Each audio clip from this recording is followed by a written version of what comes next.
2014 నుంచి 19 మధ్యలో ఆయన ముఖ్యమంత్రిగా ఉన్నప్పుడు మొదట ఈ ఎయిర్పోర్ట్కు 15,000 ఎకరాలు కావాలన్నాడు. ఎందుకు గుర్తుండే ఉంటుంది. ఎయిర్పోర్ట్కి ఏంద్రానైనా 15,000 ఎకరాలు ఏంద్రానైనా అని చెప్పి ప్రజలు విస్తుపోయినారు. తర్వాత 5,000 ఎకరాలు అన్నాడు.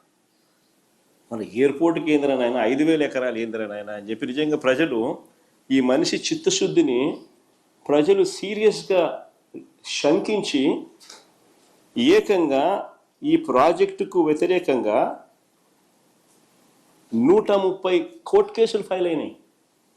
వచ్చిన తర్వాత ప్రాజెక్టు సైజును 2,200 ఎకరాలు ఎయిర్పోర్టుకు, ఇంకొక 500 ఎకరాలు ఏరో సిటీకి, మొత్తం 2,703 ఎకరాలకు కుదించి what is reasonable, what is the size. నెట్లోకి వెళ్ళి ఆల్ ది ఇంటర్నేషనల్ ఎయిర్పోర్ట్స్ ఏ సైజుల్లో ఉన్నాయని ఒకసారి బటన్ నొక్కినారనుకో 2,700 ఎకరాలు అనేది బ్రహ్మాండమైన సైజు కింద కనిపిస్తుంది. ఒక చంద్రబాబు నాయుడు స్కాములు చేసే కార్యక్రమం తప్ప. మేము ఏరో సిటీకి ఒక 500 ఎకరాలు, 2,200 ఎకరాలు ఎయిర్పోర్టుకు కుదించి అడుగులు వేగంగా ముందుకు వేయగలిగాం. ప్రతి రైతుకు కాన్ఫిడెన్స్ ఇవ్వగలిగినాం. మొత్తం 130 కేసులు కోర్టులో ఉన్నటి సాల్వ్ చేయగలిగినాం.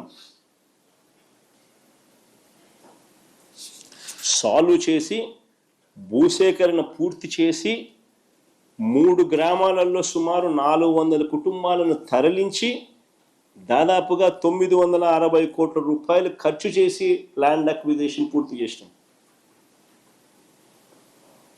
960 కోట్ల రూపాయలు ఖర్చు చేసినాం.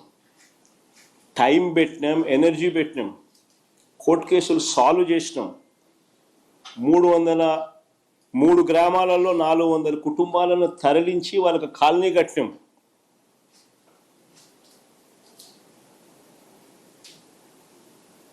ల్యాండ్ అక్విజిషన్ మా హయాంలో జరిగింది. ఇది చేయడమే కాదు, ఈ పనులు చేపట్టడానికి తనకు సంబంధించిన మంత్రి అశోక్ గజపతిరాజు గారు ఆ రోజు కేంద్రంలో సివిల్ ఏవియేషన్ మంత్రిగా ఉన్నా కూడా చంద్రబాబు గారి ప్రభుత్వం పర్మిషన్స్, ఎన్ఓసీలు కూడా కేంద్రం నుంచి తెచ్చుకోలేకపోయారు. ఇది కూడా వాస్తవం. విశాఖపట్నంలో డిఫెన్స్ ఎస్టాబ్లిష్మెంట్స్ చాలా ఉన్నాయి. విశాఖపట్నంలో డిఫెన్స్ ఎస్టాబ్లిష్మెంట్స్ అన్నీ చాలా ఉన్నాయి. ఎయిర్పోర్ట్ కనుక కావాలి అని అంటే, కట్టాలి అని అంటే వారి పర్మిషన్స్ అన్నీ కూడా తప్పనిసరి. మనం వచ్చిన తర్వాతనే ఈ పర్మిషన్స్ కోసం కేంద్ర ప్రభుత్వం మీద ఒత్తిడి తీసుకొచ్చి వెంట పడడం జరిగింది. ప్రధాని గారిని నేనే స్వయంగా కలిసి లేఖలు ఇవ్వడమే కాకుండా రిక్వెస్ట్ కూడా పలుమార్లు చేయాల్సి వచ్చింది.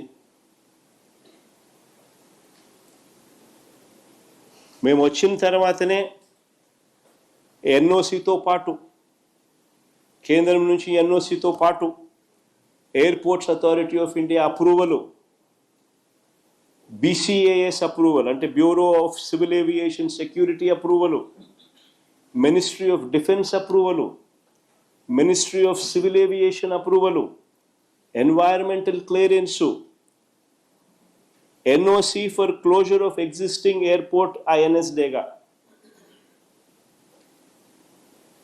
NOC from central government, financial closure of all participating banks. ఇవన్నీ కూడా మా హయాంలో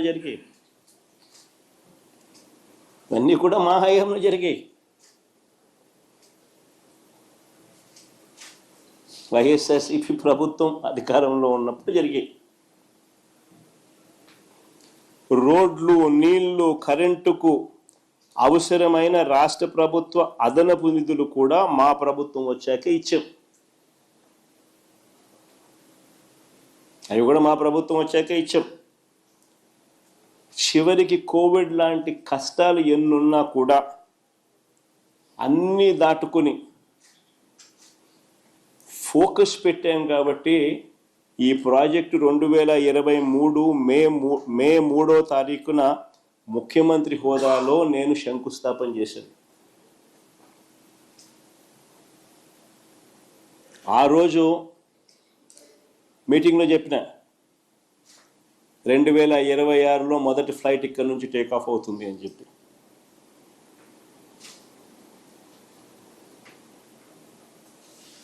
అంతేకాదు ఎయిర్పోర్ట్ ఒక వైపున కడతా ఉన్నప్పుడు ఎయిర్పోర్ట్ కనెక్టివిటీ రోడ్డు కూడా ఈక్వల్లీ ఇంపార్టెంట్. దాని గురించి కూడా అప్పట్లో మేము ఆలోచన చేసినాం. సిటీ నుంచి ఎయిర్పోర్టుకు 55 కిలోమీటర్లు కనెక్టివిటీ రోడ్డు, 77 మీటర్ల వెడల్పుతో 6 లేన్ రోడ్డు మా హయాంలోనే. అది ప్లే చేయండి ఒకసారి, గడ్కరీ గారిని ఒకసారి పిలిపించి ఆయన ఏమన్నాడు ఒకసారి వినండి. From the Chief Minister, మొదటి నుంచి పెట్టు. that is the making of 6-lane Vizag Port Highway మొదటి నుంచి పెట్టు. and NS16 near Bhogapuram. The important demand from the Chief Minister is with me.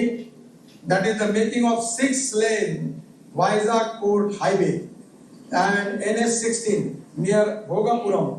The length is 55 kilometer, cost is 6,300 crore, and state is going to contribute for land and giving me some concession.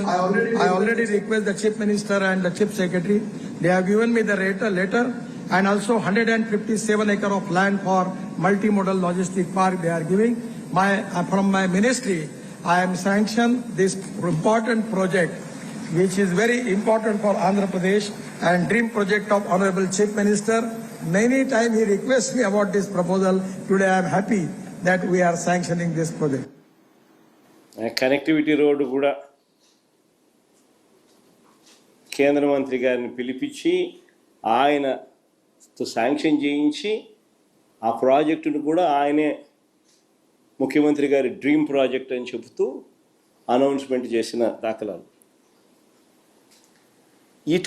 ఆశ్చర్యం ఏందనంటే, credit తీసుకోవాలని ఇంత తాపత్రయపడతా ఉన్న వీళ్ళు అసలు ఆ ప్రాజెక్టులో ఆ road దాని తర్వాత అడుగులు ముందుకేలా.